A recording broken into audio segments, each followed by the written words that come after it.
Nanea Chapter 14. Absolutely Essential. The week after the USO show, Nanea opened her front door to have to the other two kittens. "Perfect timing! There's fresh guava bread." "No, thanks." Donna kicked off her shoes. "I'm not hungry."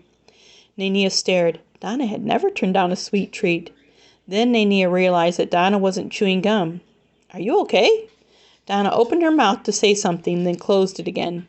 She shook her head, and a teardrop slipped down her cheek. "Tell us," Nanea said. She and Lily pulled Donna to the sofa. Maylie came and leaned against Donna's legs. "Non-essential civilians have to leave," Donna said sadly. "Who?" Nanea blinked. "Wives and children of military personnel and civilian workers," Donna answered. "Dad has a job repairing ships, but Mom and I aren't helping the war effort." Donna swiped at her cheek. "The Army says we're not necessary." Nanea felt like she'd been slapped by a cold wave. "You are necessary," she insisted. "You are essential." Donna shook her head. "The Army says it'll be easier to feed and protect the island with fewer people, so we have to leave." "But you're the third kitten," Nanea protested. "That's a very important job." Maylie had rolled onto her back, and Donna rubbed her tummy. "Not to the Army," she said. "So you and your mom have to leave, but your father doesn't?" Lily asked. "That's right." Donna's tears overflowed at that answer. "Wait a second." Nanea held up her hand. "This is probably another of those rumors." Lily nodded in agreement. "Like when someone said that clothing store ads was full of clues for Japanese spies," she said. "Right." Nanea slapped her hands on her thighs. "And that wasn't true." Nanea leaned forward. "This is the same thing, a rumor, so let's not borrow trouble." Nanea tried to sound confident, but she felt uncertain. "I don't know." Donna bit her bottom lip. Maylie whined. "She needs to go out," Nanea said. All three girls went to the backyard with Maylie. Across the way, Auntie Rose was bent over a low tub. "What are you doing?" asked Lily. "Is that dye?" Donna asked. Auntie Rosie stood up and pressed her hands to the small of her back.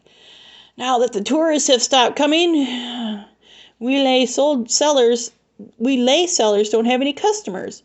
But Uncle Sam has decided to use our sewing skills for making camouflage netting." She smiled proudly. "Now we are as busy as ever." "What does the government want with camouflage nets?" Donna asked.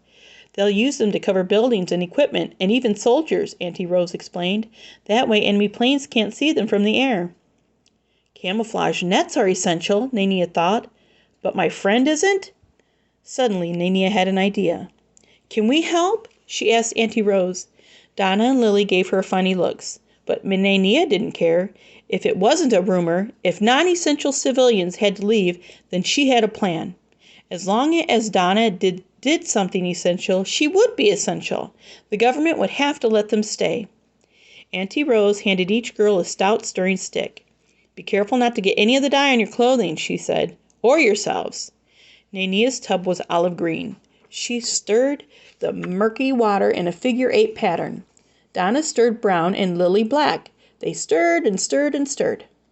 "What are you so cheerful about?" Donna asked when Nanea started whistling. Nanea didn't want to give her plan away. It would be a big surprise for Donna and Lily. "I'm just happy to be dipping my paddle in," she said. Auntie Rosie checked on their progress. "Looks good," she said. "I'll take over from here." She carefully fished out the wet fabric strips, hanging them on shrubs around her yard so they could dry. "One more step," she said. "Come, keep me company." Settling in a big wicker chair on the lanai, Auntie Rose began to tear lengths of dry fabric into strips, and then the strips into smaller bits. "We weave these strips into netting," she explained. "Can we help tear, too?" Nanea asked. "Sure." Auntie Rosie tossed them each a handful of fabric. "This is easier than stirring," Lily said, ripping a strip of fabric in half. "It's as easy as chewing gum," Donna added. Nanea was so happy to be essential that she tore the pieces as fast as she could. "Oops!" She held a tiny scrap. "This one's too small. I better throw it away." Auntie Rose stopped her. "Good nets are made with lots of different fabric scraps. All shapes, all sizes, no piece is too small." Nanea's heart fluttered with joy. No piece was too small. That meant no helper was too small, too. Soon the Army would see that all the kittens were essential to the war effort, especially Donna.